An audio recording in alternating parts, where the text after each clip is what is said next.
100 साल की यादें बेमिसाल। शताब्दी वर्ष कैवल्य धाम बड़ी धूमधाम से मना रहा है और आज का ये प्रोग्राम जो है वो बहुत ही खास है। In 1971, I completed 53 years and I worked in all the departments: SRD, college, hospital, central administration and library. You can say about 15 years of age. I started my career from here as a worker. मेसमध्ये कामाला होतो आचारी म्हणून.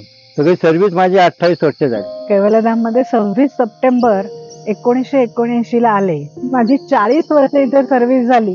2018 जीवन गौरव पुरस्कार मिळाला. From 1987 to 2012, almost for about 25 years, and this was very memorable journey. Feel Kaivalyadham like my home. 2024 मध्ये मला 40 वर्ष पूर्ण होत आहे. मी कैवल्यधामच्या ऍडमिनिस्ट्रेटिव्ह डिपार्टमेंटमध्ये तसेच लायब्ररी डिपार्टमेंटमध्ये मी 23 वर्ष सर्व्हिस केली आणि आजही मी इथे कार्यरत आहे.